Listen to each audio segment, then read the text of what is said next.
Hi all, welcome to Vijayamala சக்கரவர்த்தி channel.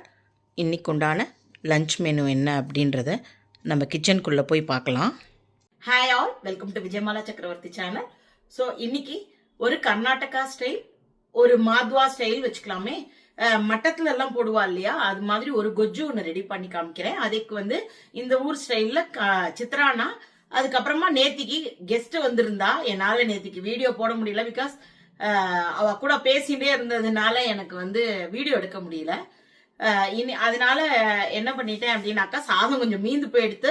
அந்த மீந்த சாதம் நிறைய இருந்ததுனால தூக்கி போட மனசு வரல. ஸோ யூஸ்வலி என்ன பண்ணிட்டேன், ராத்திரி ஜலம் குத்தி வச்சு காத்தால கரைச்சி நீர்மோர் குடிச்சிருவோம், நானும் எங்க ஆத்துக்காரரும். அப்படி இல்லை அப்படின்னாக்கா ராத்திரியே ஒரு சவுண்டு விட்டு எடுத்து வச்சிருவோம். எடுத்து வச்சோம் அப்படின்னாக்கா காத்தால கொஞ்சமா தாளிச்சு தயிர் சாதம் பண்ணிக்கலாம், வேஸ்ட் பண்ண வேண்டாம். 70 ரூபா வரைக்கும் விற்கிறது அரிசி, அப்படியெல்லாம் தூக்கி போடணுன்ற அவசியமே கிடையாது. ஸோ அதனால தாளிச்சு தயிர் சாதம் பண்ணிக்கலாம் அப்படின்ட்டு அதையும் பண்ணிக்கலாம் இன்னைக்கு. ஸோ இதெல்லாம் தான் இன்னைக்கு உண்டான டிஷ்ல இருக்க போறது. உங்க எல்லாருக்குமே வீடியோ பிடிச்சிருந்தா தயவு செய்து வீடியோவை லைக் பண்ணிட்டு பாருங்க. வீடியோ பிடிச்சிருந்ததுன்னா சப்ஸ்கிரைப் பண்ணிக்கோங்க. வீடியோ போட்ட உடனே அன்சப்ஸ்கிரைப் எல்லாம் பண்ணாக்கா நான் அன்சப்ஸ்கிரைப் பண்ற அளவுக்கு மோசமான வீடியோஸ் போடுறது இல்ல. உங்களுக்கு பிடிச்சிருந்ததுன்னா சப்ஸ்கிரைப் பண்ணிக்கோங்க. அன்வான்டா சப்ஸ்கிரைப் பண்ணி திருப்பி அன்சப்ஸ்கிரைப் பண்ணாக்கா என்னோட வீடியோவோட குவாலிட்டி அவன் என்னன்னு தெரியல, யூடியூப் அதை ஒரு மாதிரி லோ பண்றான். ஸோ அதனால உங்களுக்கு பிடிச்சிருந்ததுன்னா சப்ஸ்கிரைப் பண்ணிக்கோங்க. நான் யாரையுமே ஃபோர்ஸ் பண்ணி நீங்க பண்ணிக்கோங்கன்னு நான் கேட்கல. உங்களுக்கு பிடிச்சிருந்ததுன்னா மட்டும் என்னுடைய பேச்சோ எதுவோ உங்களுக்கு பிடிச்சிருந்ததுன்னா சப்ஸ்கிரைப் பண்ணிக்கோங்க. லைக் பண்ணிட்டு பாருங்க, இன்னும் 4 பேருக்கு அது சஜஷன்ல போகும். என்ன சப்போர்ட் பண்றவா எல்லாருக்கும் ரொம்ப தேங்க்ஸ். ஸோ நம்ம இப்ப வீடியோக்குள்ள போலாம் வாங்கோ. இன்னைக்கு உண்டான தலிகையில் வெறும் சிம்பிள் இன்க்ரீடியன்ஸ் வச்சு ஒரு சிம்பிள் தலிகை பண்ண போகிறேன். இவ்வளவே தான் இன்னைக்கு இன்க்ரீடியன்ஸ். ஸோ இதை வச்சு ஒரு கர்நாடகா ஸ்டைல் என்ன டிஷ் பண்ண போகிறேன் அப்படின்றத வாங்கோ பார்க்கலாம். ஸோ இன்னைக்கு சிம்பிள் தலிகை தான், ஆனால் அருமையான ஒரு ஃபஸ்ட் கிளாஸ் டேஸ்டி தலிகை.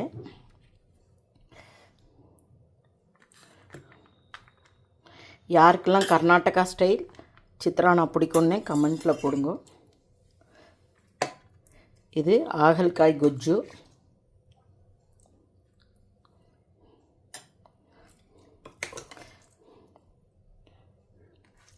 கொஞ்சமாக தயிர் சாதம்,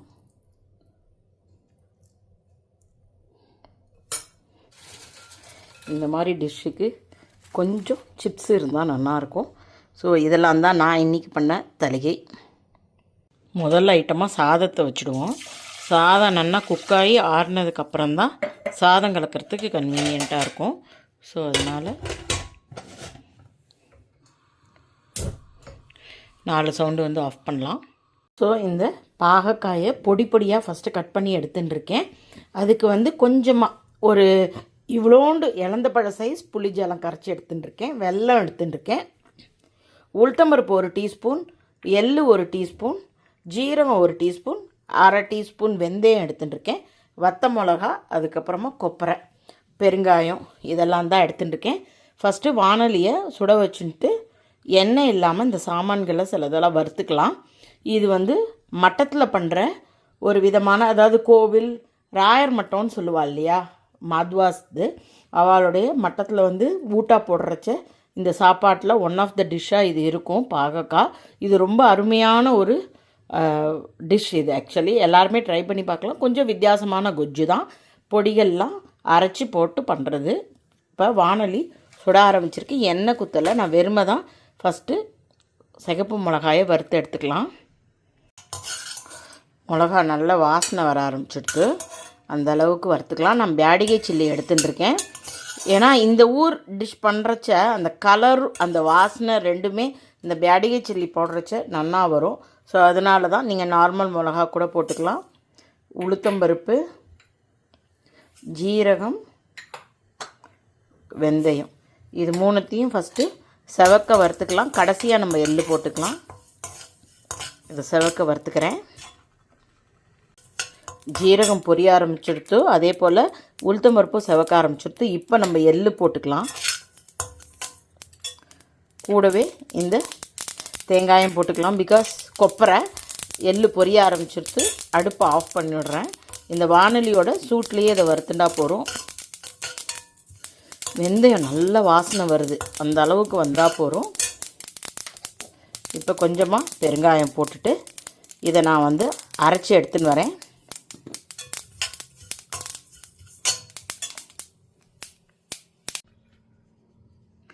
இது புது மிக்ஸி ஜார். நான் இன்றைக்கி இதில் ஃபஸ்ட் டைம் அரைக்க போகிறேன். இது ஒரு கதை, நேற்றுக்கு ஒரு ஃபன்னாக இருந்தது, நான் குக் பண்ணச்சே சொல்கிறேன்.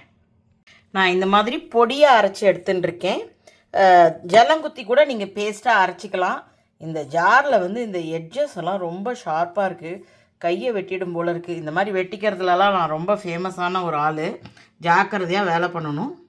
ஸோ நான் இப்போ வானலியில் ஒரு 2 டீஸ்பூன் எண்ணெய் குத்தியிருக்கேன்.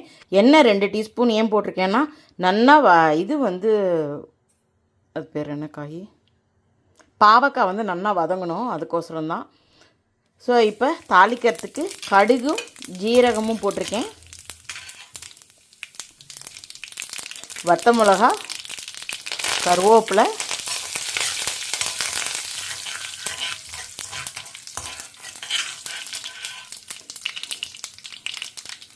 இப்போ பாவக்காய் எவ்வளோ பொடி பொடியாக கட் பண்ணியிருக்கேன் பாருங்கோ.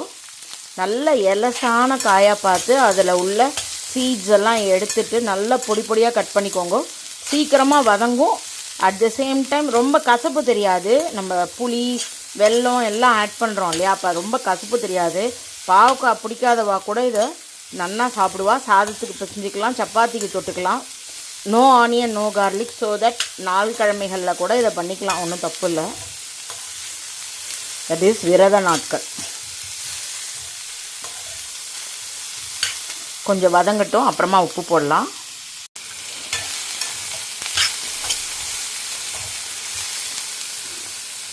ஸோ நம்ம இப்போ வந்து உப்பு மஞ்சப்பொடி போட்டுக்கலாம். ஸோ எங்கள் ஆற்றுல அன்றைக்கி தீபாவளி அன்றைக்கி வடை அரைக்கும் போது மிக்ஸி கெட்டு போச்சுன்னு சொன்னேன் இல்லையா, அதை திருப்பி போட்டால் ஷார்ட் சர்க்கியூட் ஆகிட்டே இருந்தது, ஃப்யூஸ் போயிட்டே இருந்தது. அதை எடுத்துன்னு போய் தான் பார்க்கணும். சரி, அதுக்கப்புறமா மேடையெல்லாம் துடைக்கலான்னு சொல்லிட்டு அந்த ரோலர் ஒன்று வச்சுருப்பேன், துணி துடைக்கிற ரோலர். அது காலியாக எடுத்து லேஃப்டில் இருக்கா பாருங்க. நீங்கள் ஆத்துக்கார்ட்ட பண்ணால் அவர் லேப்டாப் திறக்கும்போது உள்ளே ஒரு புது மிக்ஸி பாக்ஸே இருந்தது. நிஜமாகவே 2017 டைமில் மேக்ஸில் வந்து என்ன வாங்கினேன்னு ஞாபகமாக இல்லை. மேக்ஸ்னாலே துணிக்கடை தான். ஏதோ டைமில் தீபாவளி டைம்லையோ என்னமோ ஒரு 5000 ருபீஸ் ஏதாவது பர்ச்சேஸ் பண்ணியிருப்போம் இல்லையா. அங்கே வந்து இதுவும் உண்டு. இந்த ஸ்பாரில் வந்து என்னென்னா உங்களுக்கு வந்து ப்ரொவிஷன்ஸும் இருக்கும், துணிமணி இருக்கும், மேட் இருக்கும், பில்லோ கவர் இருக்கும், எல்லா அம்மா அப்பாவை தவிர எல்லா சாமான்களும் அந்த கடையில் இருக்கும். ஸோ அந்த மாதிரி ஏதோ ஒரு தடவை பர்ச்சேஸ் பண்ணும்போது மிக்ஸி வந்து ப்ரெஸ்டீஜ் மிக்ஸி வந்து 999 கொடுத்து வாங்கிக்கலான்னு ஏதோ ஒரு ஆஃபர் இருந்ததுன்னு நினைக்கிறேன். அப்போ எங்கள் ஆத்துக்கார் யூஎஸில் இருந்தார். நான் என்ன நினச்சேன், இதை வேணால் வாங்கின்னு போயிட்டு அதை மோட்டார் சேஞ்ச் பண்ணி வேணால் அமுச்சு விடலாமா அப்படின்ற பிளானில் அதை வாங்கியிருக்கேன்னு நினைக்கிறேன். அது வந்து மேலே வச்சுருந்தேன், அதை பிரித்து கூட பார்க்கல. நேற்றுக்கு அதை பார்த்தோன்னே எனக்கு ஒரே சந்தோஷம் தாங்க முடியல. சரின்னு அதை பிரிச்சுட்டு பண்ணலாம் அப்படின்னா. பட் ஆனால் ப்ரெஸ்டீஜ் தான், அந்த 999க்கே அது ஒர்த்து இல்லையோன்ற மாதிரி தான் இருக்குது, தகர டப்பா மாதிரி இருக்குது. ஸோ அதான் நான் சொன்னேன் இல்லையா, இந்த மிக்ஸி ஜார் பாருங்கள் எல்லாமே சைஸ் சின்னதாக இருக்குது, எட்ஜஸ் எல்லாம் ரொம்ப ஷார்ப்பாக இருக்குது. ஸோ இப்போ என்ன பண்ணியிருக்கேன், நான் வந்து புளி ஜலத்தையும் ஆட் பண்ணிட்டேன், கூடவே நம்ம வந்து வெல்லத்தையும் ஆட் பண்ணிடலாம். இது நல்லா கொதித்து காயும் நல்லா வெந்திருக்கணும், அதுக்கப்புறமா பொடிகளை ஆட் பண்ணலாம். பார்த்தீங்கன்னா அந்த பச்சை கலர்லாம் மாறி வெந்த ஒரு லுக்கு வந்துடுத்து. அமுத்தி பார்த்தாலும் நல்லா அமுங்கிறது, கரெக்டான புளிப்பு, ஸ்வீட்டு, உப்பு எல்லாம் கரெக்டாக இருக்குது. நான் இப்போ இந்த பொடியை இதோட ஆட் பண்ணிக்கிறேன். வேணுன்னா இதில் கொஞ்சம் ஜலங்குத்தி கூட இதோட ஆட் பண்ணிக்கலாம். ஏன்னா உளுத்தம்பருப்புலாம் போட்டிருக்கிறதுனால கொஞ்சம் சட்டுன்னு ஓவராக கெட்டியாகிடும். அந்த மிக்ஸி ஜாரை வந்து கொஞ்சமாக ஜலங்குத்தி அலம்பி இதோட சேர்த்துக்கலாம். ஸோ நான் வந்து மிக்ஸி ஜாரை ஜலம் கொஞ்சம் குத்தி எடுத்துன்னு வந்துட்டேன். யாருக்காவது கொஞ்சம் இன்னும் கொஞ்சம் நீர்க்க வேணும்னா இன்னும் கொஞ்சம் ஜலம் குத்திக்கோங்க. நான் வந்து தொட்டுக்கிறதுக்கு தான் பண்ண போகிறேன் இன்றைக்கி, அதனால் நிறையா பண்ணி ரொம்ப நிறையா வச்சுக்க வேண்டாம்.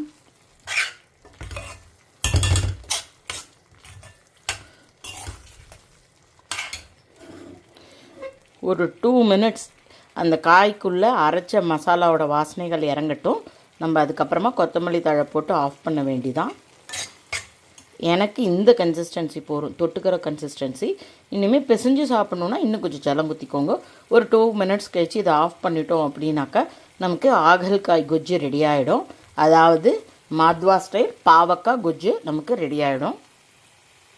நல்ல சுட சுட மாத்வா ஸ்டைல் ஆகல்காய் குஜ்ஜு ரெடி ஆகிடுத்து. அடுத்தாப்பில் நம்ம லெமன் ரைஸ் பண்ணிக்கலாம். ஸோ வானலியில் எண்ணெய் குத்திருக்கேன். அடுப்பில் எண்ணெய் சுட்டுருக்கு.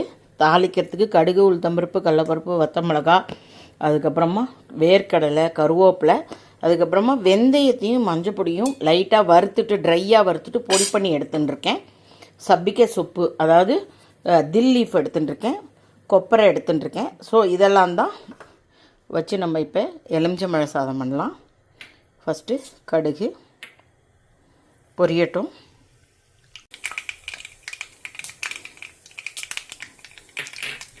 உளுத்தம்பருப்பு, 2 கடலைப்பருப்பு, வேர்க்கடலை,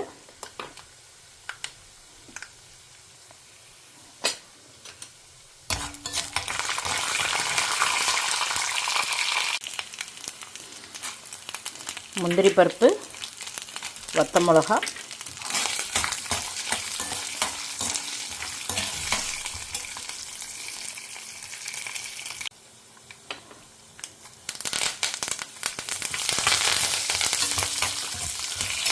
இப்போ நம்ம மஞ்சப்பொடி, வெந்தயம் பொரிச்சு வச்சதை சேர்த்துடலாம். இந்த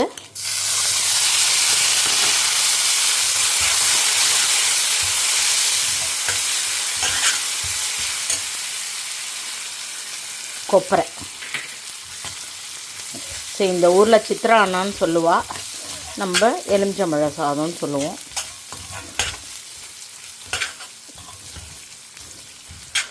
இப்போ அடுப்பை ஆஃப் பண்ணிவிட்டு இதை நம்ம சாதத்தோடு கலந்துக்க வேண்டிதான். சாதத்துக்கு இன்னும் நான் உப்பு போடலை.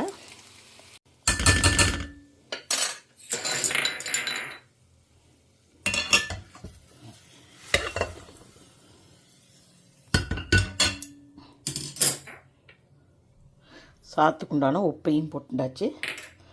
நான் இதை இப்போ கம்ப்ளீட்டாக உங்களுக்கு கலந்துட்டு காமிக்கிறேன். சாதம் பார்த்தேன்னா நல்லா கலந்துட்டேன். உதிராக ஃபஸ்ட் கிளாஸாக வந்திருக்கு. நான் இன்னும் எலுமிச்சம்பழம் ஆட் பண்ணலை. எலுமிச்சம்பழ ஜூஸ் நல்ல பெரிய எலுமிச்சம்பழமாக இருந்தது, அதனால் அரை மூடி எடுத்துட்டுருக்கேன். தேவைப்பட்டால் அப்புறமா போட்டுக்கலாம், ரொம்ப வேண்டாம். ஸோ நம்ம ஊரில் இந்த கொப்பரை போடுறது, அதே போல் இந்த தில் லீஃப் போடுறது இதெல்லாம் கிடையாது. இந்த ஊர் சித்ரானால் இதெல்லாம் போடுவா. இன்னுமே ஏதோ ஒரு மசாலா சித்ரானான்னு சொல்லிட்டு அதில் வெங்காயம் எல்லாமும் போட்டு பண்ணுவா. தேவைப்பட்டவா அப்படி கூட ட்ரை பண்ணி பாருங்க. இன்றைக்கி நோ ஆனியன், நோ கார்லிக் தான் எல்லாமே. ஸோ அதனால் நான் அப்படி பண்ணியிருக்கேன். உங்களுக்கு எப்படி கன்வீனியன்ட்டோ அதே மாதிரி பண்ணிக்கோங்க. இப்போ நமக்கு சித்ரானா ரெடி ஆகிடுத்து. ஸோ கொஞ்சோண்டு கடுகு, உளுத்தம்பருப்பு, பெருங்காயம், கருவேப்பிலை. நேற்றுக்கு எங்கள் ஆத்துக்கு எங்கள் நாத்தனாரத்துக்கார் அமெரிக்காவிலேருந்து வந்திருந்தாப்புல. ஸோ கொஞ்சம் வெளியில் போயிட்டோம் சாப்பிட்றதுக்கு. சாதம் கொஞ்சம் மீந்து போயிடுத்து. சரி அதை ஏன் வேஸ்ட் பண்ணுவானே அப்படின்ட்டு கொஞ்சமாக தயிர் சாதம். ஜென்ரலாக நான் தயிர் சாதம் பண்ணுறதா இருந்தால் இந்த ஃப்ரெஷ் க்ரீம் போட்டு பண்ணுவேன். ரொம்ப கோவில் தயிர் சாதம் மாதிரி இருக்கும். ஸோ தயிர் சாதமும் ரெடி பண்ணிட்டேன். இன்னைக்குண்டான சிம்பிள் தளிகை ஃபஸ்ட் கிளாஸாக ரெடி ஆகிடுத்து. சிம்பிள்னு சொன்னேனே தவிர பயங்கர டேஸ்டியான ஒரு தளிகை. ரொம்ப நாள் ஆச்சு. ஸோ சித்ரானா இந்த ஊர் லெமன் ரைஸ், அதுக்கப்புறமா தாளித்த தயிர் சாதம், அதுக்கப்புறமா மாத்வா ஸ்டைல் கோவில்களெல்லாம் மடத்துலலாம் பண்ணக்கூடிய ஆகல்காய் கொஜ்ஜு, அதாவது பாவக்காய் கொஜ்ஜு பண்ணியிருக்கேன். சிப்ஸுக்காய் தலை வாங்கிட்டு வந்தது தொட்டுக்கிறதுக்கு. ஸோ இதெல்லாம் தான் இன்றைக்குண்டான மெனுவில் நான் பண்ணியிருக்கேன். Hope you are all enjoying my video. If you like it please like and subscribe my channel. Thank you for வாட்சிங். Bye bye all.